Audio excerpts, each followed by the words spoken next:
Buenas tardes, parasitólogos y parasitólogas. Muchas gracias por conectarse a este webinar de la Sociedad Mexicana de Parasitología. Y en esta ocasión tenemos nuestro tercer simposio de investigadoras e investigadores jóvenes en parasitología.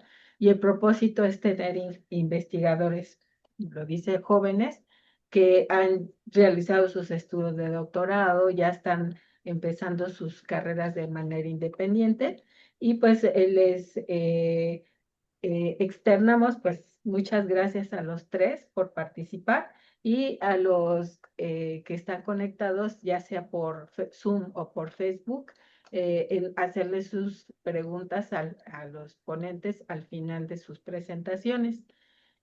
En esta ocasión vamos a tener en primer lugar al maestro en ciencias Edwin David Aguilar Cisneros, y me voy a permitir dar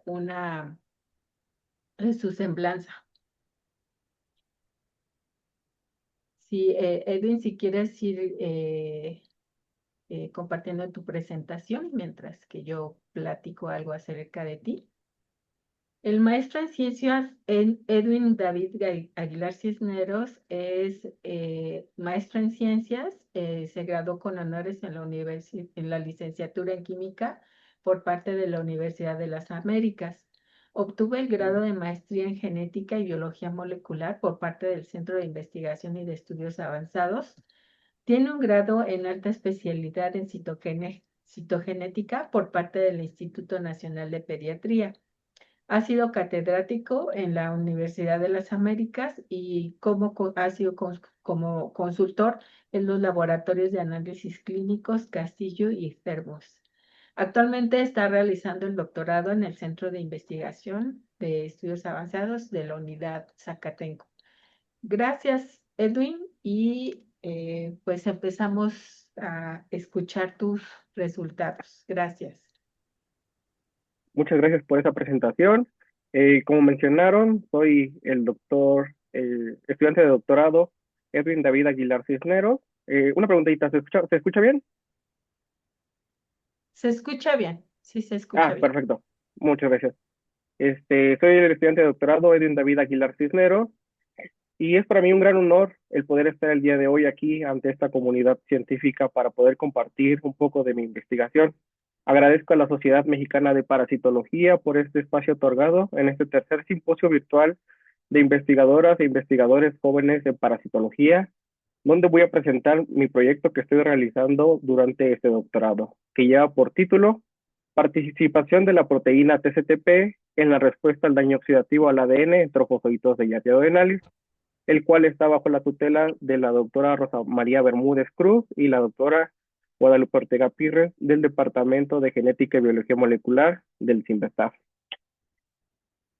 Yerlia benalis es un modelo de estudio y es un parásito flagelado capaz de infectar a humanos y a otros mamíferos. Tiene un ciclo de vida directo con migración simple que consta de dos estadios. El quiste, que es la forma en la que la encontramos en el agua o en los alimentos contaminados, y el trofozoito, que es la forma activa y replicativa. Es el encargado de colonizar el intestino delgado y generar los síntomas de la enfermedad que se conoce como giardiasis. La giardiasis es una enfermedad de distribución mundial, pero como vemos afecta principalmente a los países en vías de desarrollo, donde las condiciones sanitarias son limitadas. Se estima que afecta a más de 280 millones de personas al año, aunque esta cifra podría ser mucho mayor, debido a que muchos de ellos son asintomáticos, lo que la convierte en una de las enfermedades intestinales más comunes a nivel mundial. Pacientes pediátricos son los más susceptibles a esta enfermedad, donde los síntomas que pueden presentar son diarrea acuosa, dolor abdominal, distensión abdominal, aunque en casos más severos puede provocar desgaste sistémico importante, como lo es pérdida significativa de peso o fatigas muy intensas. En la actualidad no existe un tratamiento específico ni vacuna para controlar la enfermedad. Las opciones terapéuticas siguen dependiendo de fármacos clásicos de amplio espectro que pueden ser del grupo del 5-nitroimidazoles como el metronidazol o benzimidazoles como lo es el albendazol. Es por esto que es necesario profundizar en el estudio de este modelo para desarrollar nuevas estrategias terapéuticas. De las características a destacar de Giardia duodenalis tenemos que es una eucariota minimalista cuyo genoma es de 12.5 millones de pares de bases distribuidos en 5 cromosomas. Presenta 2 núcleos diploides y tiene 6.470 marcos abiertos de lectura, de los cuales ya hay evidencia transcripcional para 4.787 de estos. Sus RNAs mensajeros se caracterizan porque no contienen nitrones ni caperuzas y es un organismo microaerofílico, es decir, que no tolera el oxígeno. Sin embargo, sí puede estar expuesto a este y al igual que los medicamentos puede llevar a la producción de especies reactivas de oxígeno y generar un estrés oxidativo intracelular que puede ser bastante dañino y puede generar estrés a diferentes niveles. Por ejemplo, desde dañar al ADN o incluso llevar a la muerte celular. Es por eso que es necesario que existan enzimas como la superóxido dismutasa, catalasa, peroxidasa o moléculas como el glutatión que inhiban o eliminen estas especies reactivas de oxígeno.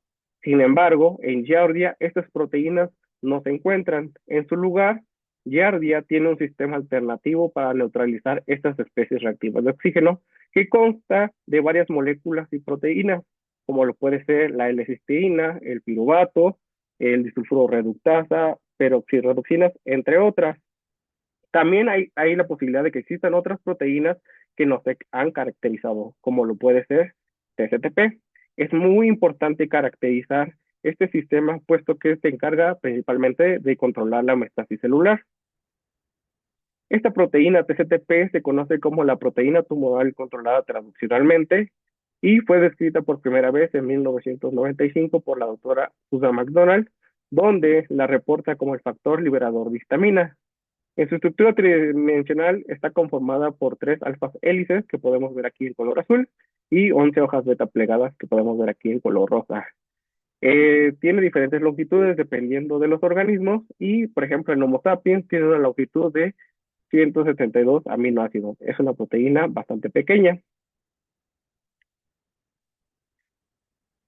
Se caracteriza por ser una proteína altamente conservada entre los eucariotas y tiene muchísimas funciones, de las cuales me gustaría destacar que pues, participa en el crecimiento, en el desarrollo, en la síntesis de proteínas, durante la división celular, funciona como un factor de transcripción, ha sido un blanco terapéutico, participa en la reversión tumoral, tiene funciones antiapoptóticas, participa en la respuesta inmune y funciona como un factor de supervivencia.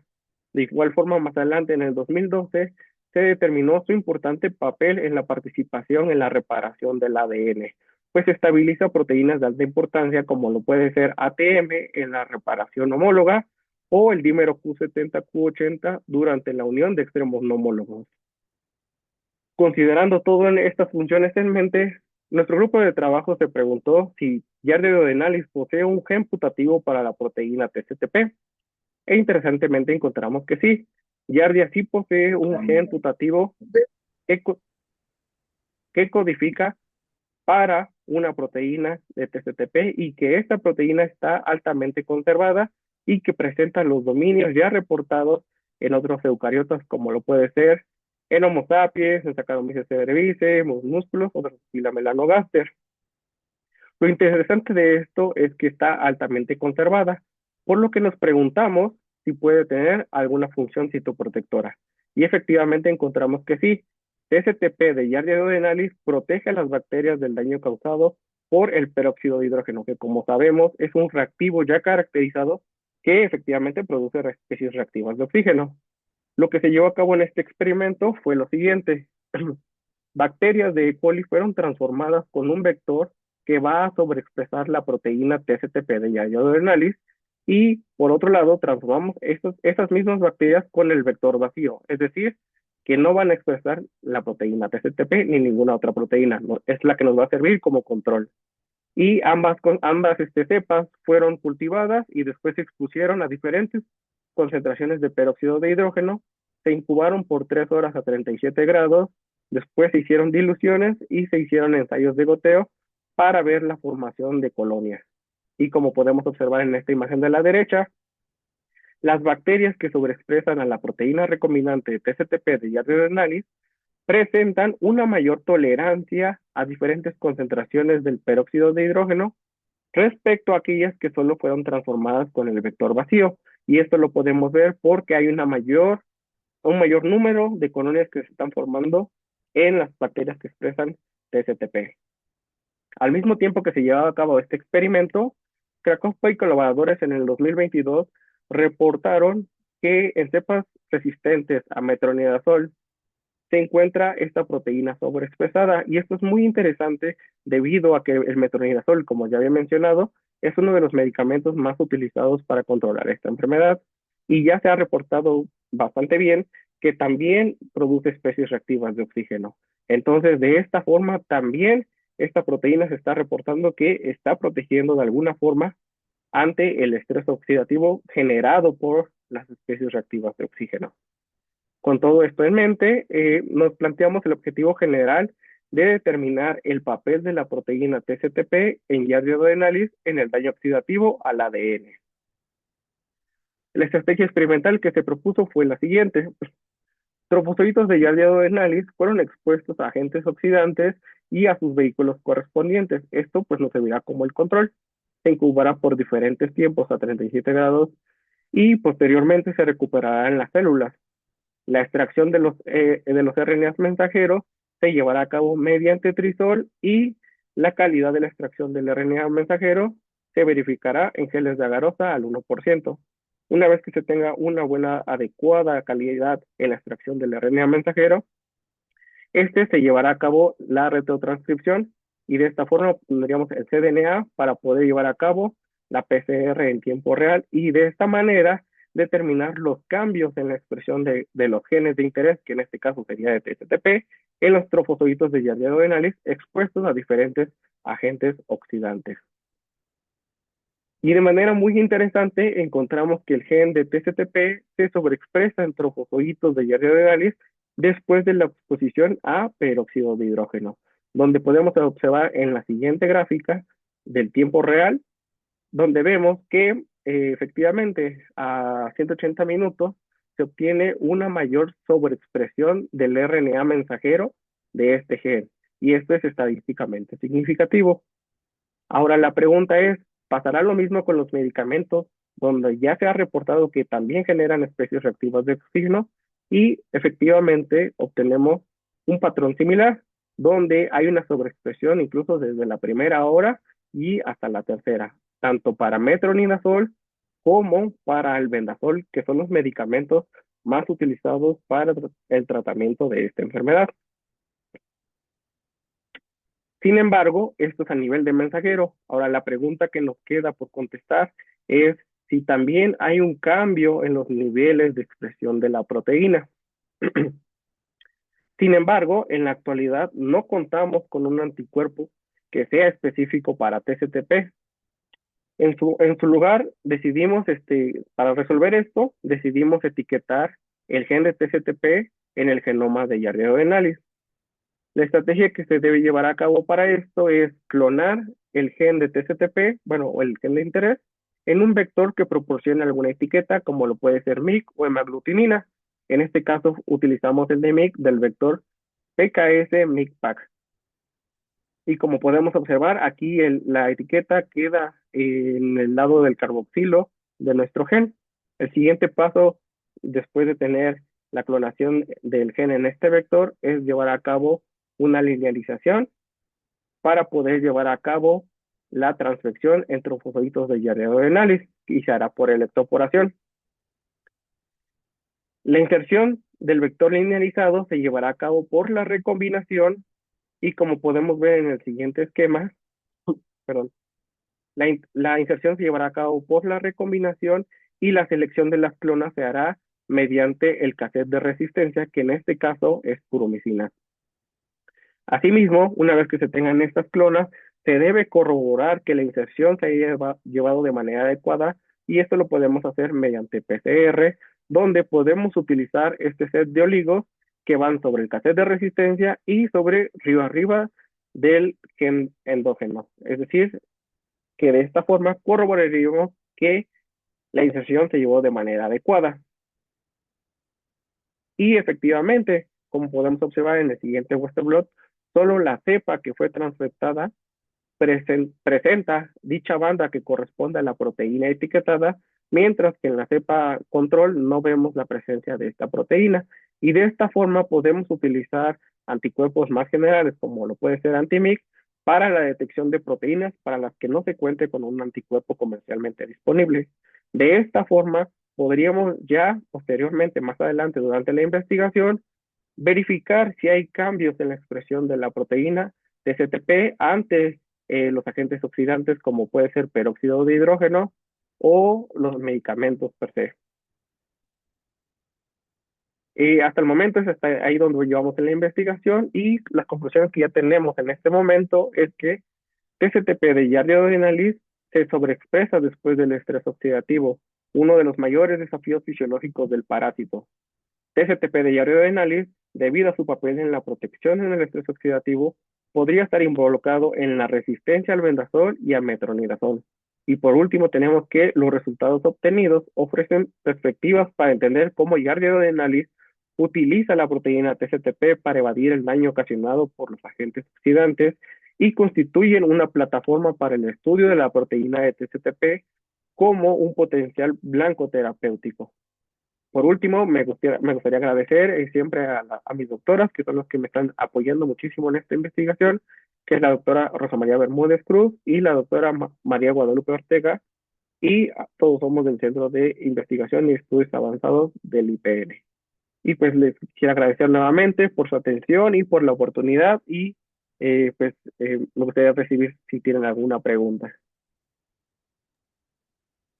Edwin, muchas gracias por presentarnos tus avances de tu proyecto. Muy interesante el estudio de esta proteína. No sé si tenemos alguna pregunta por parte de la audiencia. En el chat todavía no tenemos nada escrito. No sé si en Facebook tenemos alguna pregunta. Bueno, dice que todavía no tenemos en Facebook.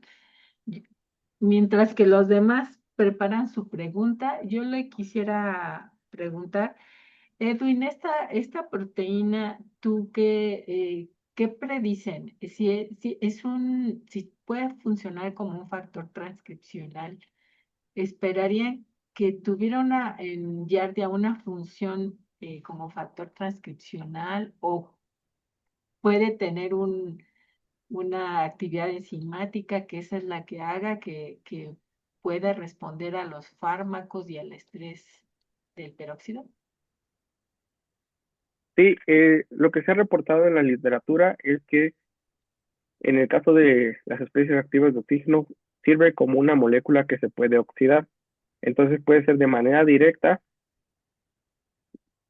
más que como un factor de transcripción que active la síntesis de otras proteínas, pero podría considerarse más adelante si efectivamente también cambia el perfil de expresión de algunos genes que también participen en la respuesta al estrés oxidativo. Pero sí, sí lo que estamos considerando, aunque hasta el momento solo estamos como que de manera directa, tal cual, como lo podemos ver en las bacterias. Ahí Y la protección es directa. sí, es importante disertarlo sus funciones. Si la doctora Rosa María Bermúdez quiere hacer su pregunta y abrir su micrófono, por favor, Rosa María. Sí, claro. Buenas tardes. Ay, la cámara está, perdón, está aquí escondida. Buenas tardes. Yo solo quería preguntar, ¿qué serían los resultados esperados cuando la proteína esté etiquetada y este parásito que ya esté con la proteína etiquetada sea tratado con los agentes oxidantes? Ah, muchas gracias por su pregunta, doctora. Lo esperado es que obtengamos una mayor sobreexpresión de la proteína. Esto debido a un aumento en el al número del mensajero, pero no necesariamente tendría que correlacionar. Es lo más esperado, pero no necesariamente tendría que pasar. Ujú. Muy bien, gracias. Sí, ¿Alguien más quiere hacer alguna pregunta? A ver Yo, aquí. El doctor Santiago Martínez. Por favor, ¿podrás Santiago. Gracias. tú y reemplazaste una de las 4 copias del GEM por la que tiene el tag, pero Casi tienes no ¿Podría te otras? hablar un poquito escuchamos. más Casi no se fuerte? escucha. Ay, perdón, a ver. Sí, ya, se escucha mejor. ¿Ya me escuchan? Sí, Sí, Ok.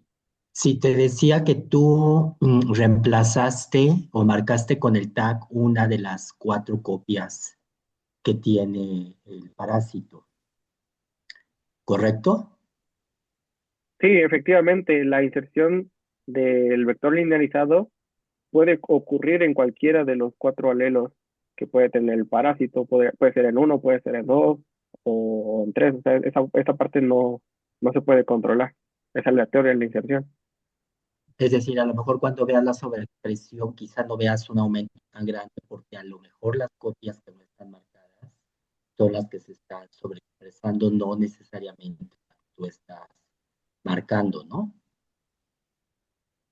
Sí, efectivamente, pero como también voy a usar como control la misma cepa y está etiquetada en el mismo número de alelos, pues esperaría que si hubiera una sobreexpresión, sí se podía notar, aunque pues sí podríamos tener un poco ese error, pero no creo que fuera el caso. Ok. Y nada más una duda general. Dices que los mensajeros no tienen CAP. ¿Se sabe cómo se estabilizan? ¿Cómo evitan ser degradados? En ese aspecto, no, no, no he leído lo suficiente para poder contestar la pregunta sobre cómo es que se protege en el extremo 5' de la degradación. Ok, sí, porque llama la atención, ¿no? Llama la atención bastante, sí, Todos incluso los también pues, sobre el organismos reclutamiento de la maquinaria. sí tienen su CAP justamente para evitar la degradación, que Sí, se agrega desde que está escrito el mensajero inmediatamente para evitar sí, la Edwin, degradación. una disculpa por esa parte, sí, no Sí, cuento con la no información hay problema. suficiente. Bueno, gracias. A usted, tenemos tiempo para una última pregunta? Rosa Bermúdez. Rosa María. Sí, yo. Este, yo solo quiero preguntar esto, ¿esperas que, por ejemplo, esas mutantes que se encontraron o estas resistentes a metronidazol que se reportaron recientemente, ¿tú creerías que podría ser eh, lo único con lo que organismo esté respondiendo ante esa oxidación, que en este caso sea metronidazol, o puede haber otros mecanismos? Es decir, una sola manera de responder o podrían haber más. este, podrían haber más, puesto que sabemos que pues, el metronidazol va a generar especies reactivas de oxígeno, pero esto Claro. desencadena otro tipo de problemas como daño al DNA. Entonces, podríamos ver que la sobreexpresión de la proteína no solamente es por la producción de especies reactivas de oxígeno, sino, por ejemplo, que está dañando al ADN y por ende, como ya mencioné, TCTP también participa en la reparación del ADN. Entonces, de esta forma también podríamos observar la sobreexpresión de esta proteína. Bien, gracias. A usted, doctor. Pues agradecemos a Edwin que nos comparta sus experiencias en esta etapa de inicios sus pininos en la parasitología y le deseamos mucho éxito en su futuro. Muchas gracias, Edwin. Muchas Entonces, gracias a ustedes por esta oportunidad. sí, gracias. Entonces, pasamos a la siguiente presentación. La siguiente presentación está a cargo de la doctora Citlali Vázquez Martínez y del Departamento de Bioquímica del Instituto Nacional de Cardiología. Y me voy a permitir leer su semblanza. Sí,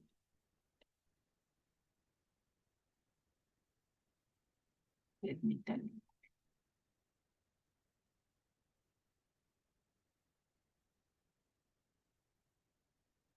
La doctora Citlali Vázquez, ella obtuvo la licenciatura en químico farmacéutico biólogo por parte de la Facultad de Química de la UNAM. Obtuvo el grado de maestría y doctorado en ciencias químico-biológicas en la Escuela Nacional de Ciencias Biológicas del Instituto Politécnico Nacional.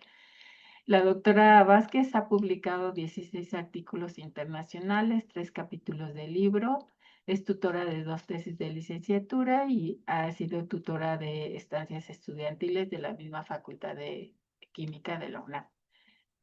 Doctora Vázquez, muchas gracias por aceptar la invitación y escuchamos sus resultados. Gracias.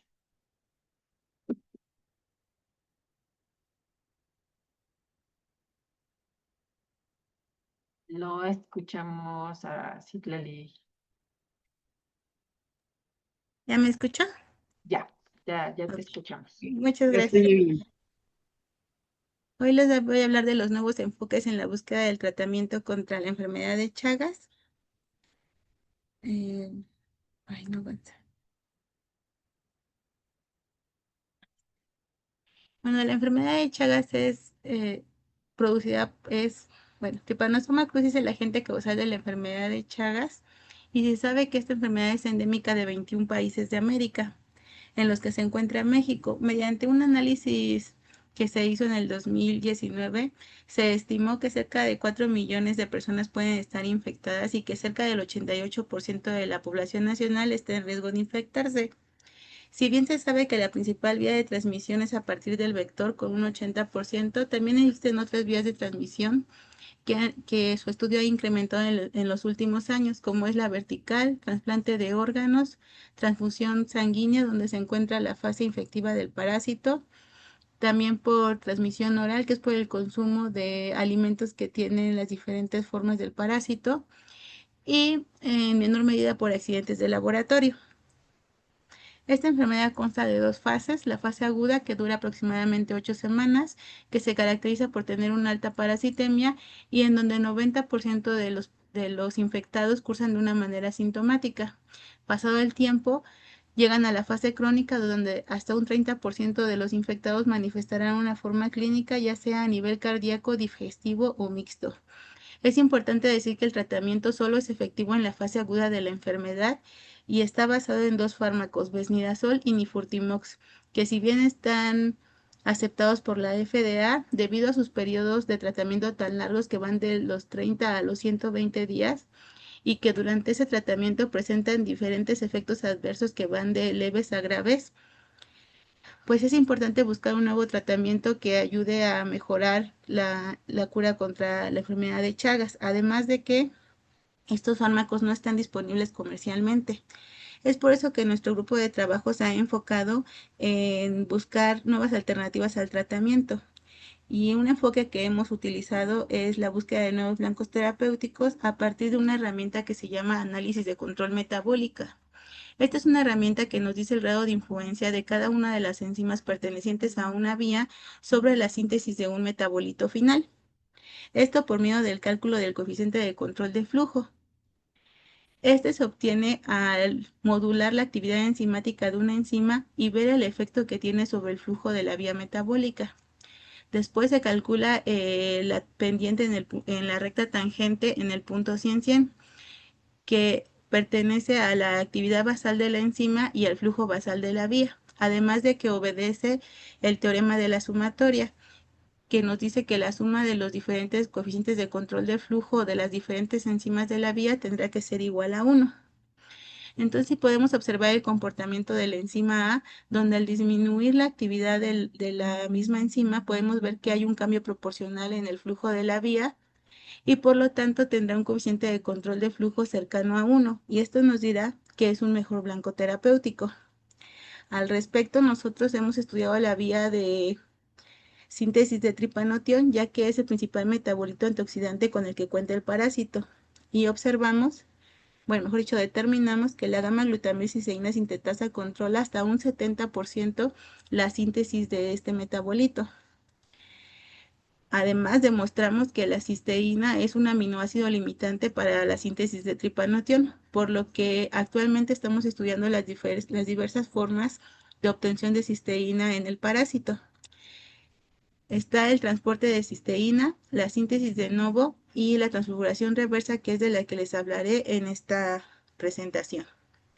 La síntesis de transfiguración reversa consta de dos enzimas, la cistationina beta sintasa, que tiene como sustratos a la serina y a la homocisteína para producir cistationina, que es sustrato de la cistationina gamma liasa y que la hidroliza en cisteína y 2-oxobutirato. En este trabajo lo que hicimos fue hacer extractos citosólicos de epimastigotes de Trypanosoma cruzi y quedarnos con la fase soluble donde están las proteínas endógenas del parásito. Y hicimos una reconstrucción in silico de la vía colocando serina y homocisteína saturantes y determinamos el flujo máximo que puede producir esta vía de cisteína, obteniendo un flujo de 1.23 nanomoles por minuto de cisteína. Posterior a esto, lo que se hizo fue titular esos extractos con CGL o CBS recombinante en diferentes cantidades para tratar de incrementar su actividad en ese extracto y ver cómo modificaba la síntesis de cisteína. En la gráfica podemos observar que logramos un incremento entre 7 y 10 veces respectivamente en su actividad. Sin embargo, la única que tuvo un impacto sobre la vía de transsulfuración reversa fue la enzima CGL, controlando hasta un 89% la síntesis de este aminoácido, dejando ver la relevancia de esta enzima en la vía y, bueno, demostrando que la controla. Sin embargo, nosotros no nos quisimos quedar con esta duda de qué tan importante era esta vía en la producción de metabolitos tioles, por lo cual utilizamos un inhibidor específico de CGL que se llama propargilglicina y expusimos a parásitos de Trypanosoma cruzi por 24 horas y posterior a esto medimos los metabolitos tioles por HPLC y lo que observamos fue una disminución de la concentración de cisteína hasta en un 40%. Interesantemente también observamos una disminución en la concentración de glutatión y como podemos observar el tripanotión se mantuvo constante. Esto lo atribuimos al que haber una disminución de cisteína, pues sí se vio el reflejo de la inhibición de la vía de transsulfuración reversa. Sin embargo, el parásito al sensar este tipo de estrés para mantener estable el tripanotión, ocupó el glutatión y la cisteína que tenía endógena para mantener esa concentración. Si bien podemos demostrar que la vía de transsulfuración reversa tiene un efecto sobre la síntesis de tripanotión, una forma de demostrarlo era suplementando con este mismo aminoácido cisteína y que de este modo el transportador de cisteína actuara como un modo de compensación y tendríamos que ver que la concentración de los diferentes tioles se recuperaría. Y hicimos este experimento y lo que observamos fue que efectivamente se recuperaron las pozas de los diferentes tioles, demostrando la importancia de la vía de transsulfuración reversa sobre la síntesis de estos metabolitos tioles. Con esto podemos concluir pues que la CGL sí controla la vía de transsulfuración reversa, que su inhibición provoca una disminución en la concentración de los metabolitos tioles, haciéndola un posible candidato a blanco terapéutico. Otra de las herramientas que utilizamos en el laboratorio se llama reposicionamiento farmacológico, donde lo que hacemos es el estudio de algunos fármacos que ya están en uso comercial para un fin distinto para el que fueron diseñados o aprobados. Esto tiene diferentes ventajas como la disminución en tiempos para la aprobación de estos fármacos como seguros. También ahorra en costos de recursos y tiempos en las fases preclínicas y clínicas. Y se ha demostrado que hay un ahorro de hasta un 50% de tiempo y dinero para la aprobación de un nuevo tratamiento. Esto disminuye entre 3 y 12 años la aprobación de un fármaco. Aquí les muestro a grandes rasgos lo que se hace en un reposicionamiento farmacológico. Ya tenemos unas listas de fármacos aprobados y lo que se hace es buscar cuáles tienen alguna afinidad por un nuevo blanco terapéutico que sea de nuestro interés. Y una vez que los encontramos, hacemos ensayos in silico e in vitro y de ser positivos, pues se hacen las pruebas preclínicas y clínicas para que después pase a la aprobación de asuntos regulatorios, y ahora tenemos un fármaco que sirve para 2 distintas enfermedades. Al respecto, pues en el grupo de trabajo se tomaron, a partir de una colaboración con el doctor Rivera, un tamizado de 1857 fármacos y se les hizo un docking donde se midió el perfil de interacciones ligando proteína contra la dihidrolato reductasa timidilato sintasa de Trypanosoma cruzi, que está involucrada en la síntesis de DNA. De aquí, interesantemente, algunos hipoglucemiantes como la gliburida, la glipizida y la gliquidona tuvieron un perfil de interacción con el ligando muy parecido o mayor que el inhibidor canónico de esta enzima o de algunos inhibidores de la tirosina sinasa, por lo que eran buenos candidatos para ser estudiados y ver si tenían un efecto sobre el Trypanosoma cruzi. ¿Esto cómo lo hicimos? Lo que hicimos fue sembrar células HFF1 en placas de 96 pozos. Estas células son fibroblastos de prepucio de neonato y se expusieron a 300.000 tripomastigotes por 2 horas. Posterior a esto se lavaron con DIMEM y se expusieron a una monoterapia, es decir, a besnidazol o a los diferentes hipoglucemiantes, o bien una biterapia donde se ponía una concentración de alguno de los hipoglucemiantes y diferentes de besnidazol. Se dejaron incubando por 5 días y se determinó la IC50 de la liberación de los tripomastigotes.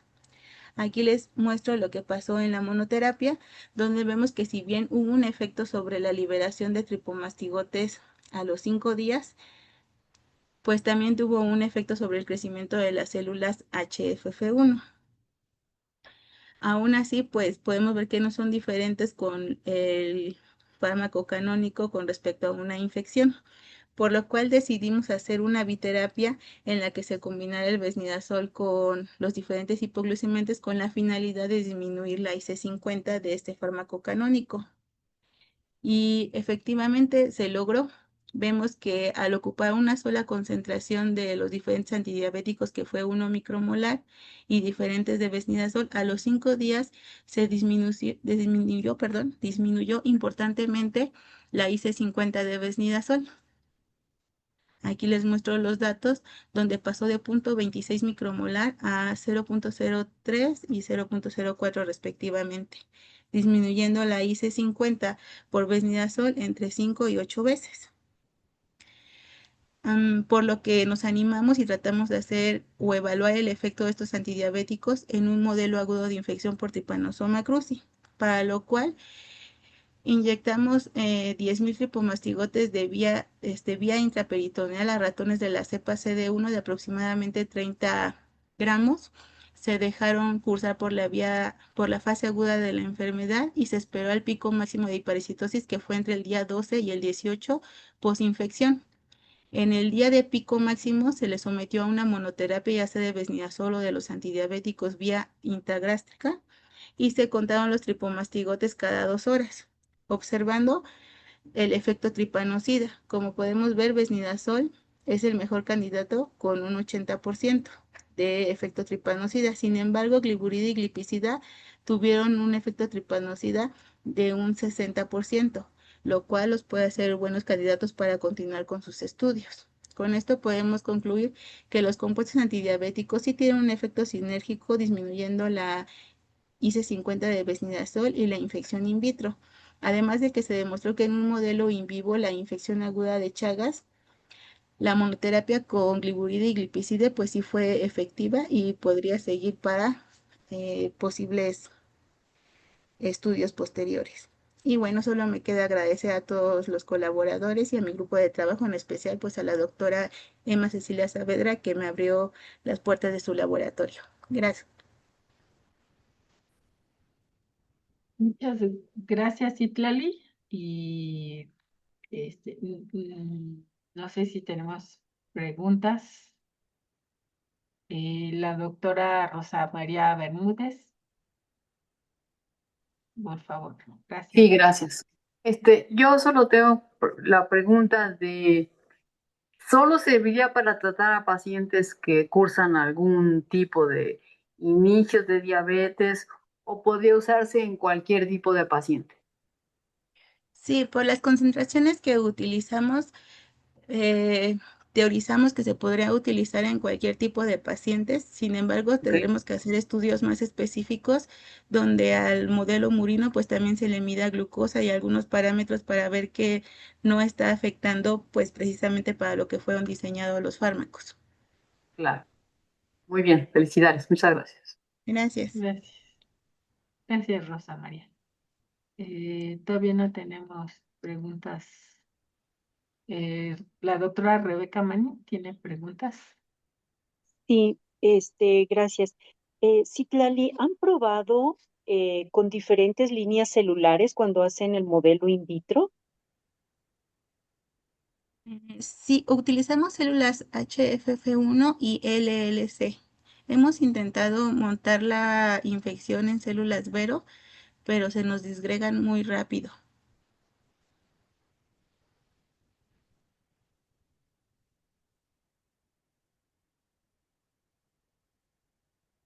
Ay, ya no escucho. Ay, Rebeca, no te escuchamos. Ay, perdón, se Ah, había ya, apagado sí, el, Ah, perdón. sí, sí. Sí, te lo preguntaba porque me quedé pensando si acaso cuando utilizas la terapia doble, en donde tú sí tienes un efecto con el hipoglucemiante, pudiera ser diferente con las diferentes líneas celulares y que eso te permitiera tener un mejor abordaje para evaluar el efecto sobre el parásito. sí, en eso tienes razón, porque aunque el parásito pues infecta cualquier tipo de célula nucleada, pues tener diferentes tipos celulares que obviamente tengan diferentes mecanismos nos ayudaría a saber si qué tan efectivo es este tratamiento. Sí sería interesante hacerlo, doctor. Y la otra pregunta es en el modelo in vivo, Ujú. porque si tenían el antecedente de que la terapia dual mejoraba el efecto tripanocida, ¿por qué en el modelo in vivo no lo aplicaron? Nada más usaron monoterapia.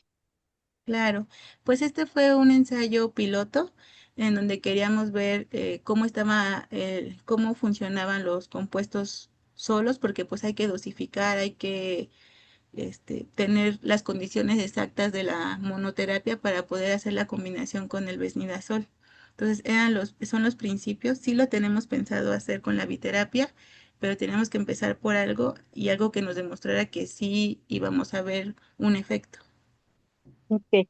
Y finalmente, ¿tienen una idea de cuál sería el probable mecanismo por el cual está teniendo un efecto tripanocida, un fármaco que de origen está diseñado como hipoglucemiante? ¿Tiene un efecto en alguna vía de este carbohidrato en el parásito? ¿O cuál sería más o menos la propuesta? Pues todavía no estudiamos un mecanismo como tal de los hipoglucemiantes. Lo que hemos medido son los metabolitos chioles y vemos que sí se modifican por lo menos en gliburide. Ahí sí hemos visto que hay un incremento en la concentración de cisteína, pero disminuye el glutatión y el tripanotión. Entonces, no sé si de algún modo esté generando este, algún tipo de estrés oxidativo, pero sería muy apresurado decírselo, doctora. Es lo único que hemos medido. Ok, un tanto pensando en el mecanismo, ¿no? Digo, es una pregunta eh, un poco a lo mejor sin muchos elementos, pero me llama la atención, ¿será que tal vez en las personas que están tomando hipoglucemiantes de alguna manera están no protegidos, pero que tengan menor probabilidad de infectarse?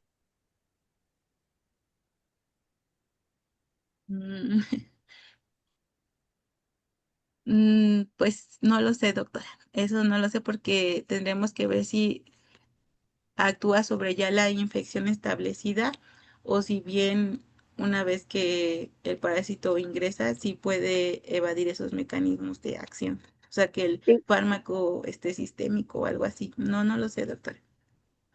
Yo lo pensaba en función de que cuando una persona, por ejemplo, estuviera en un tratamiento de hipoglucemiante y fuera infectado en ese momento por infección, por ejemplo, vía vectorial, y que de alguna forma rápidamente sería combatido el parásito, ¿no? De acuerdo a los resultados y que de alguna manera no es tanto que lo proteja para que evite, digamos, más bien que lo proteja para que se instale la infección, ¿no? Sería pues interesante ese, Estudiarlo. ese abordaje. Ok, Sí, y sí se podría pensando hacer. pensando en su modelo in vivo, ¿no? Que eventualmente Ujú. pudiera también evaluarse. Sí, sí lo podríamos evaluar colocando el antidiabético en el ratón y después tratar de infectarlo y ver si disminuye el pico de parásitos en el día 18. Sí lo podríamos hacer. Gracias, doctora. Muy bien, muchas gracias. Mm, No tenemos más preguntas. Pues muchas gracias, doctora Citlali, bueno, Citlali Vázquez. Muy agradecida. Y pasamos a la siguiente presentación, que es de la doctora, esperen, y la doctora Angélica Burgos nos va compartiendo su presentación. Y mientras yo les voy platicando su semblanza. La doctora María Angélica Burgos Reyes es egresada de la licenciatura en Bacteriología y Laboratorio Clínico por la Universidad de Santander, la UDES, en Colombia. Realizó su maestría y doctorado en ciencias en la especialidad de infectómica y patogénesis molecular en el CIMBESTAB del Instituto Politécnico Nacional, bajo la dirección del doctor José Luis Rosales Encina. Actualmente realiza una estancia postdoctoral en la misma institución. Cuenta con una sólida trayectoria trabajando con modelos experimentales murinos y de hámster de leishmaniasis cutánea, de los cuales ha desarrollado y optimizado protocolos de infección e inmunización. Su línea de investigación se centra en la evaluación de antígenos candidatos vacunales en estudios preclínicos. Muchas gracias a la doctora Angélica Burgos por presentarnos sus resultados y puede comenzar, doctora. Sí, muchas gracias, doctora, por la presentación. El tema de hoy, lo que les voy a hablar hoy, consiste en la vacunación profiláctica con ADN en el modelo murino de leishmaniasis cutánea localizada por Leishmania mexicana. Este fue parte del proyecto que realicé durante el doctorado y fue bajo la dirección del doctor José Luis Rosales. Entonces, para recordar solamente, esta enfermedad, la leishmaniasis, es transmitida por insectos conocidos como flebótomos o moscas de arena, y este flebótomo lo que hace es inocular el promastigote en el huésped o en la persona que infecta. El promastigote, una vez en la piel del hospedero, es fagocitado por células del sistema inmune del hospedero y en el interior de estas células se transforman a mastigote. En, en estas células, pues, específicamente en los macrófagos, los amastigotes se replican y una vez se replican, bueno, se replican varias veces, llegando a ocasionar la lisis del macrófago de la célula parasitada. Este parásito puede generar diferentes formas clínicas de la enfermedad. Podemos ver que puede generar la leishmaniasis cutánea, mucocutánea, visceral o difusa. ¿De qué depende esto? Depende de la especie del parásito. Podemos ver que hay muchas especies de leishmania y depende de la respuesta del sistema inmune del hospedero.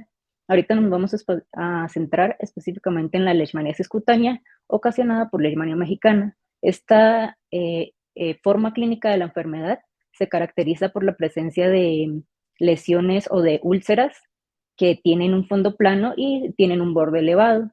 Acá podemos ver un ejemplo de este tipo de lesiones. ¿Cuál es el tratamiento actual contra estas formas clínicas de leishmaniasis? Actualmente es el uso de antimoniales pentavalentes. Sin embargo, hay limitaciones o tiene limitaciones como muchos de los tratamientos, entre los cuales se encuentran la alta toxicidad, efectos adversos severos, la resistencia emergente del parásito, un costo elevado y además una adherencia terapéutica difícil, ya que por lo general este tratamiento consiste en inyecciones o la administración del medicamento durante un periodo largo de aproximadamente 20 a 30 días con dosis diarias durante estos días y que deben ser administrados en centros de salud. Entonces, por lo general, los pacientes, si ven una leve mejoría en sus lesiones, abandonan el tratamiento de manera temprana y esto ocasiona que el paciente o se reactive la úlcera que ya está activa o que se generen úlceras en otras partes del cuerpo. Entonces, teniendo en cuenta las limitaciones de la quimioterapia actual, es necesario la búsqueda de vacunas. En el caso de Leishmania se han probado diferentes tipos de vacunas, dentro de las cuales se tienen los parásitos atenuados o también parásitos muertos por diferentes métodos químicos o físicos. También el uso de proteínas recombinantes, que actualmente se tiene 2 o 3 vacunas disponibles contra la leishmaniasis en el modelo o para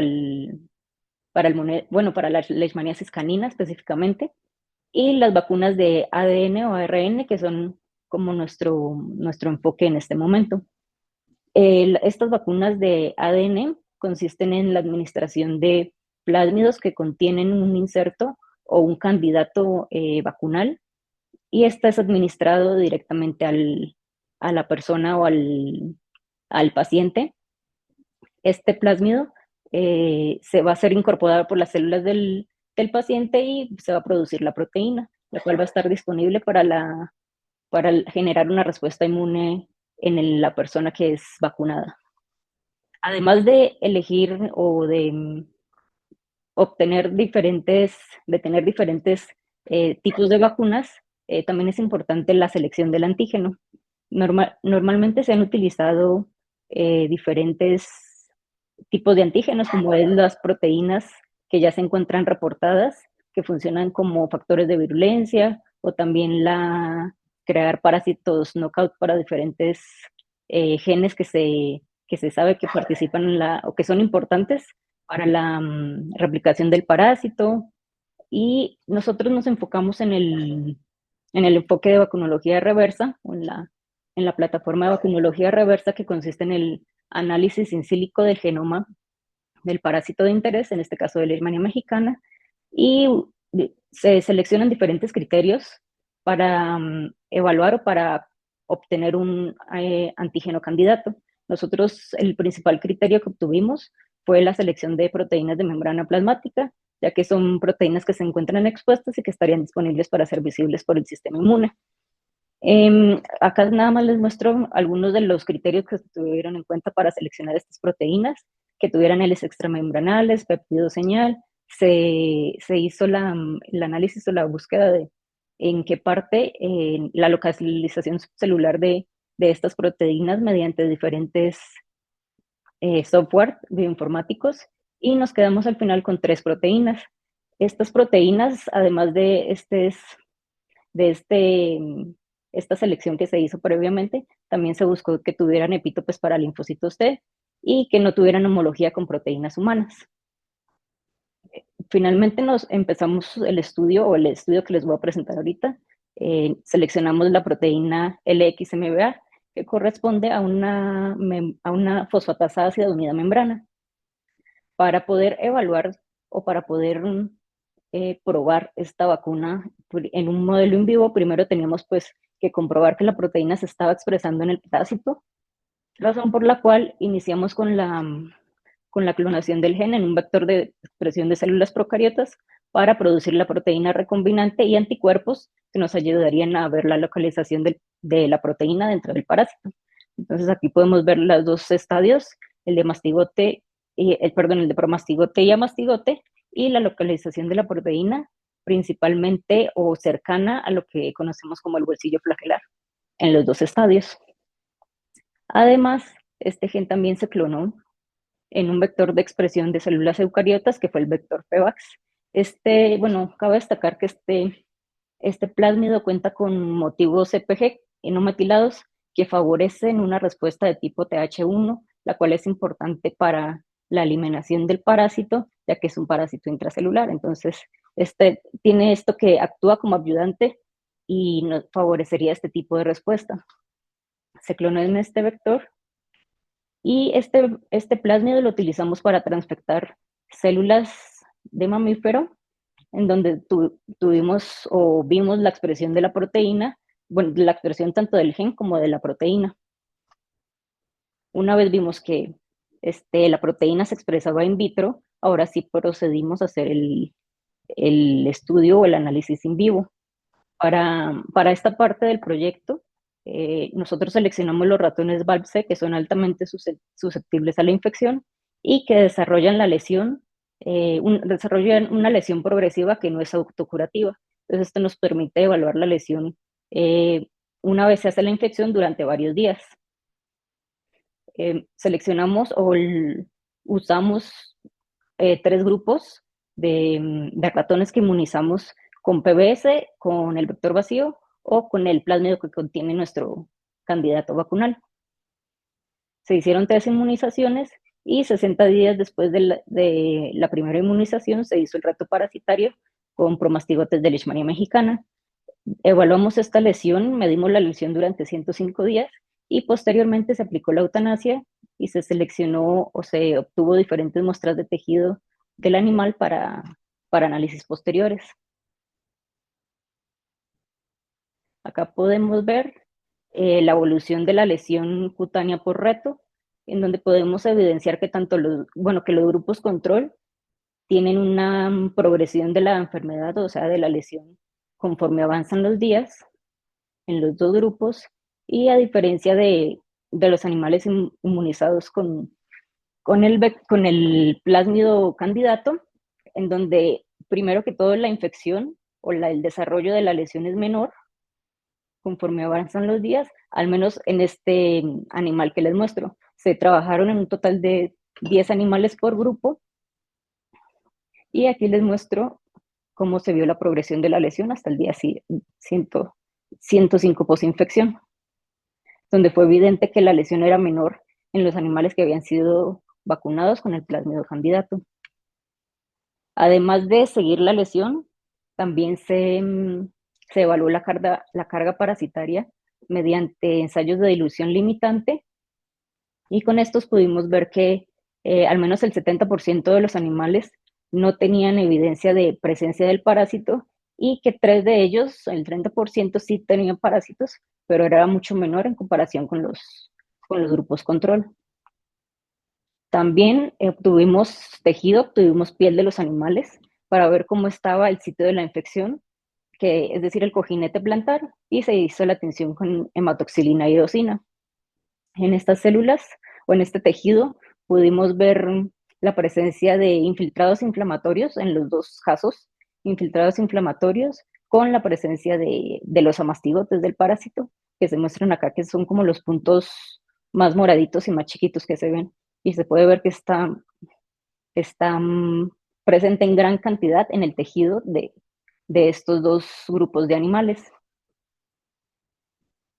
A diferencia de los grupos del grupo inmunizado con el plásmido candidato, donde se ve que a nivel de la dermis superficial hay presencia de fibras de colágeno, hay fibroblastos, y aunque aún hay algo de respuesta o de células del sistema inmune en la parte más profunda de la dermis, se conserva la microestructura o la microarquitectura de la dermis en comparación con la de un animal sano, es muy parecida.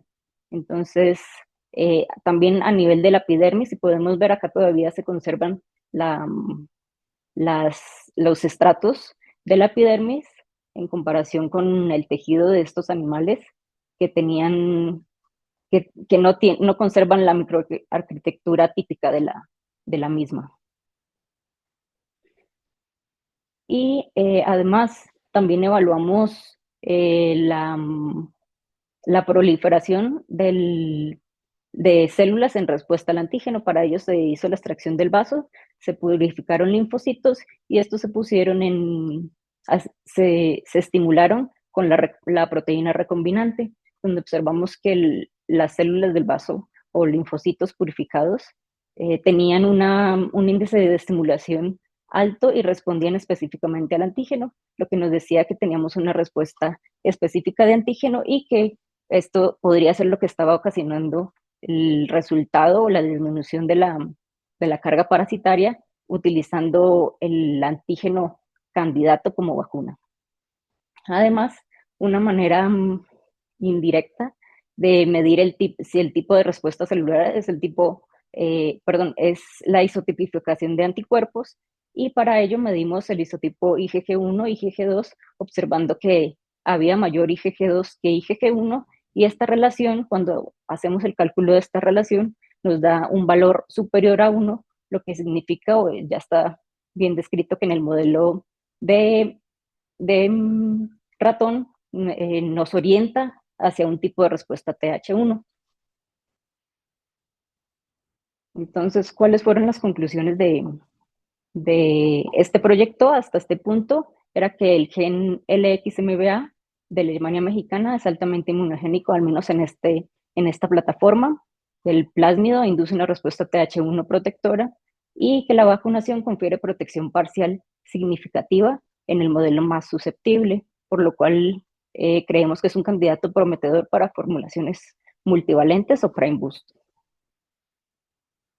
Y por último, solo me queda agradecer al doctor José Luis y su equipo de trabajo. Sería todo. Muchas gracias a la doctora Burgos. Si tenemos preguntas, en el chat todavía no tenemos preguntas. ¿Alguna pregunta de la audiencia que quiera levantar la mano?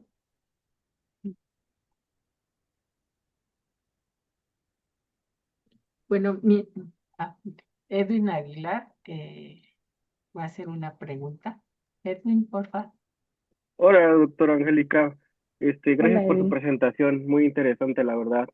Yo tengo una pregunta. ¿Qué consideraciones químicas o moleculares se deben tomar en cuenta para seleccionar si va a ser una vacuna de ADN o de RNA? O sea, ¿qué ventajas hay una sobre la otra? ¿O cuál es mejor? ¿O por qué se decidió de ADN? Bueno, es que me imagino que, por ejemplo, es más complejo para que se lleve a cabo la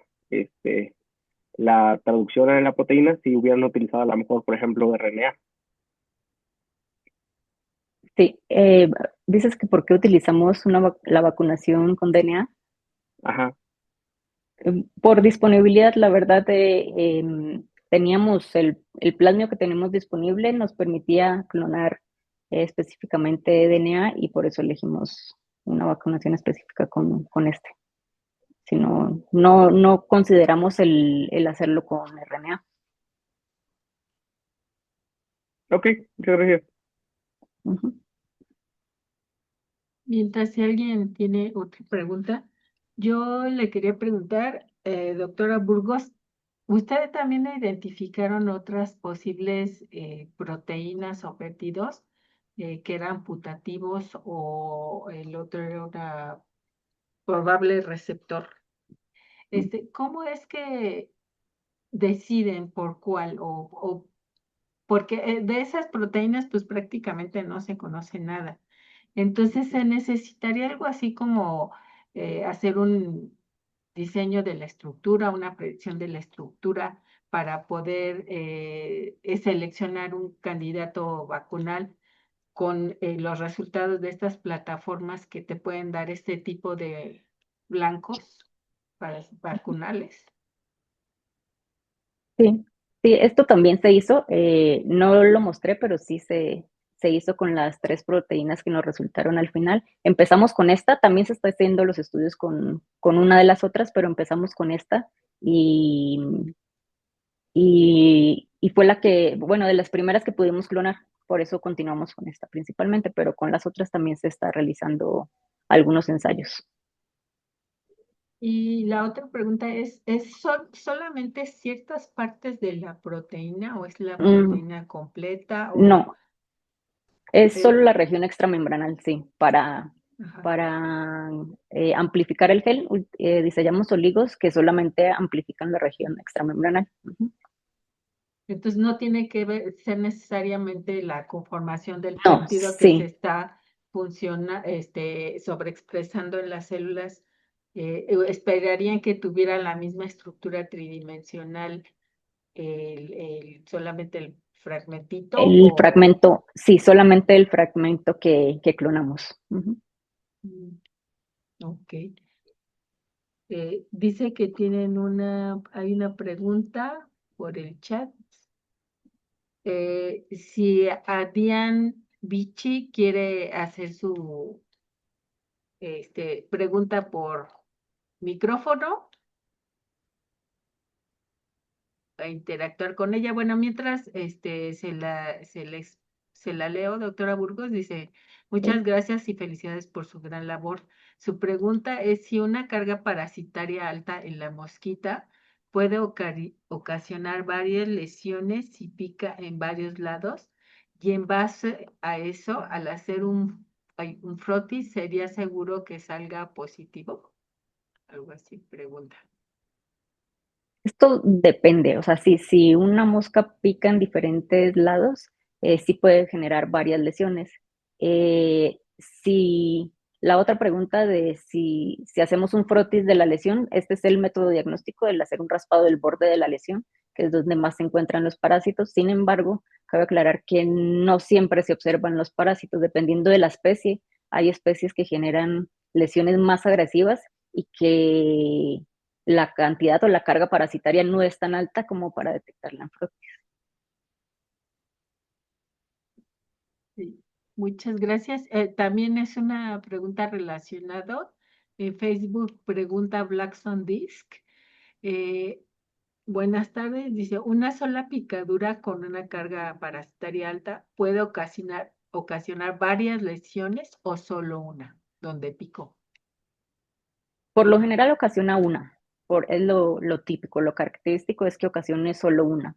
Sí se ha visto que por abandono del tratamiento se pueden generar lesiones extras, pero por lo general ocasiona una sola lesión.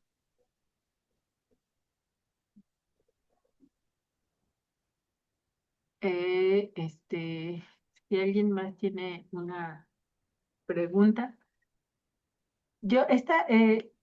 Bueno, mientras si aparece alguna otra pregunta, a veces hay una combinación de vacuna, porque esta vacuna sería como preventiva, ¿no? Sí, Pero a veces he visto que mezclan el tratamiento farmacológico con la vacuna. ¿Qué posibilidades habría en su caso de yo tener creo esta que aproximación? Yo creo que es buena opción. Ahorita no lo mencioné, pero esta vacuna también se ha probado como vacuna terapéutica.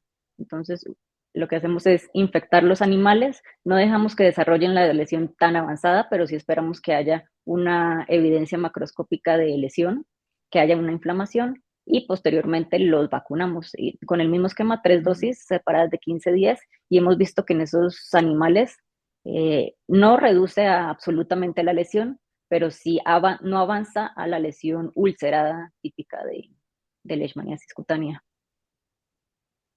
Sí, pues Entonces, como mencionas, el hacer como algo combinado con el medicamento, pues sería una buena opción.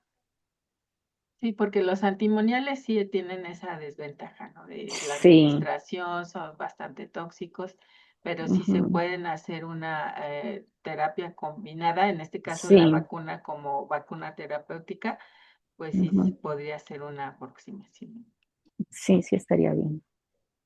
Pues muchas gracias a la doctora Burgos. Ya no tenemos más preguntas en Facebook y agradecemos a los tres ponentes. Si me permite compartir la doctora Burgos. Sí, adelante, doctora. Mm.